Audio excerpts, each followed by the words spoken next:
In this video, we're going to use a combination of drawer dividers, a sliding tray, and some Kaizen foam to maximize the space and organize this messy drawer.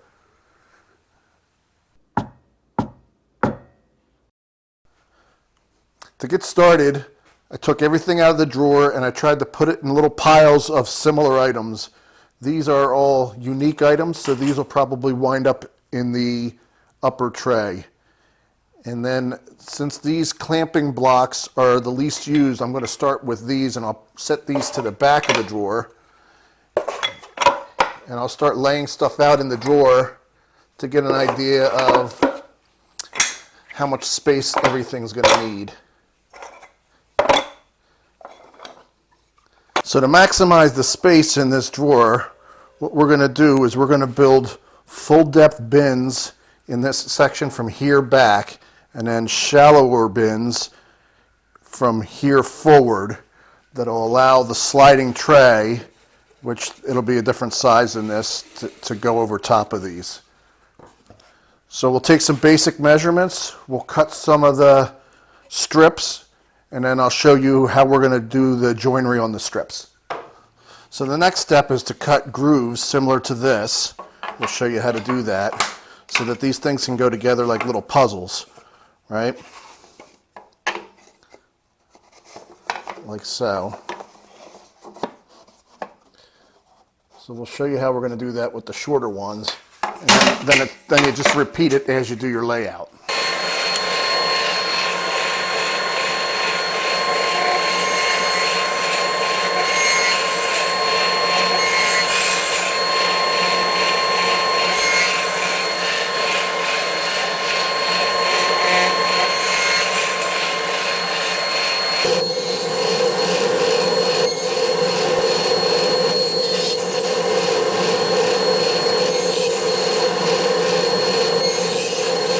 Now that all the parts are cut, we can go ahead and start putting this together. Now, there's no real need, like, if you cut these right, it's snug enough that a pressure fit should be plenty. If you'd like to pin, glue, and nail, that's always an option. I prefer to try and get a nice snug fit and not use glue and nails unless I have to. This way, if something changes in the future, and I want to change my configuration, I can do that without penalty.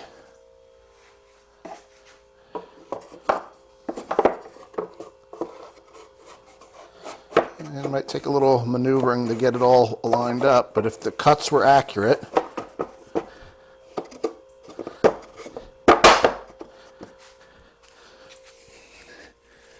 and then we put one on the front here so that we can have something to ride the tray on. There you go. So this stuff's in, right? You can start loading it up, and then we're going to load her all up, and then we can start building the tray for the top section. So we'll get this loaded up. We'll be right back.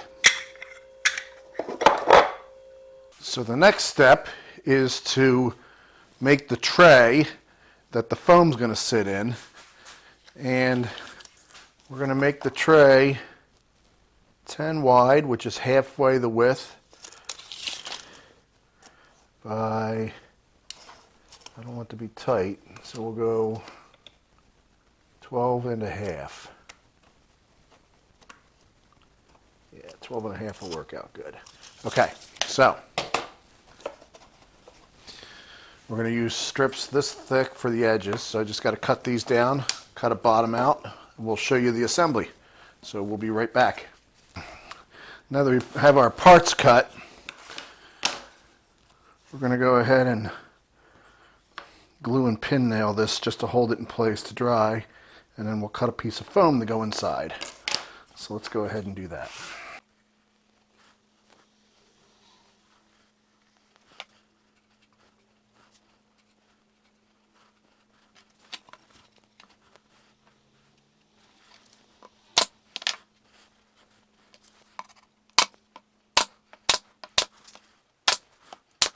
So now that the tray is dry, we're going to shift our focus to laying out the tools on the Kaizen foam. So we'll put that to the side, and then we're going to cut out for the tools.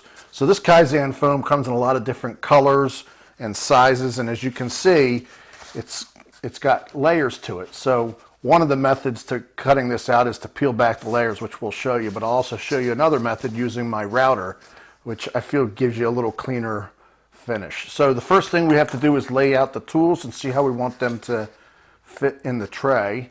And I would probably go with something along the lines of this. This thing's going to take up the full length. Some people will trace these with a marker, and then they're going to come back and cut it with a knife. I'd rather just cut it with the knife right out the gate and use the knife marks as my guide. So I'm going to trace each of these with the knife, and then we'll remove these, and then I'll show you how to do the cuts.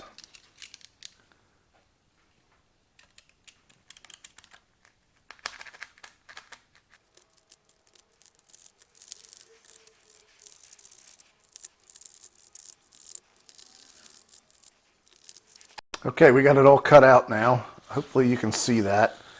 It's all traced out. And so there's two ways, like I said, that you can do this. The first way is to kind of just dig in here and start peeling it out, which this is okay, I guess, if you can get the layers right. But a lot of times when you do this, it's not a real smooth bottom surface. So I prefer to use a different method, which involves using my router, my trim router, and a straight bit. And I feel like it gives me a better finish, which we'll show you. It does allow you to control the depth a little bit better too, which I'll show you that as well. So using the router is going to be a little bit messy, but it's going to be a lot cleaner. It's going to take a little bit more time, but it'll give you a cleaner, flatter surface. And I'm going to start off with a narrow router bit to trace all the edges and get in all the tight spots. And then I'll switch over to a fatter router bit or a wider router bit to clean out a lot of the big areas here. I do recommend you wear a face mask. You don't want to be breathing in these particles. And then I've hooked up my dust collection system over here just to try and grab as much as it can. But like I said, it is going to be a bit messy doing it this way. But the finished product you'll love. So the first thing I'll do is I'll set the depth of cut. So for this piece, I want to cut deeper for the top piece of it than I will for this. So I'm going to set the depth of cut to match this so that I get a nice flush connection. Okay, so here we go.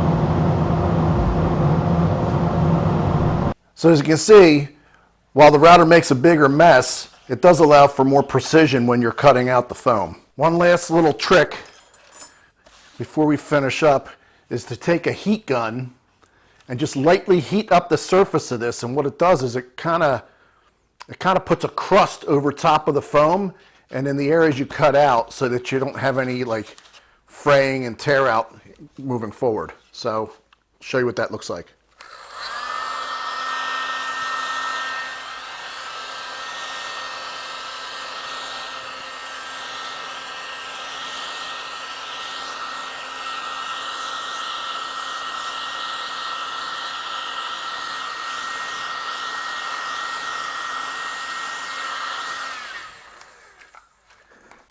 It kind of melts the top surface of the foam and creates this crust, which you can see here.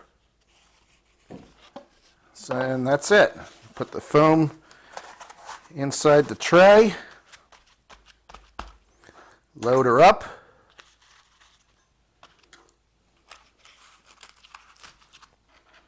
All right, so here's the finished product. So much better than the mess we started off with. Nice little sliding tray for some of my precision tools up top.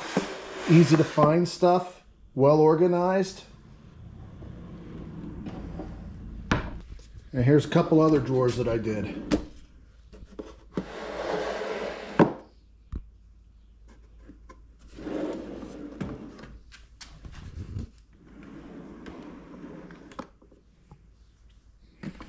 So much better having an organized shop. Well, I hope you found the information in this video helpful. Do me a favor, leave some comments. Let me know how you would use these techniques in your shop. And if you enjoyed this content, please give me a thumbs up and subscribe to my channel. See you next time.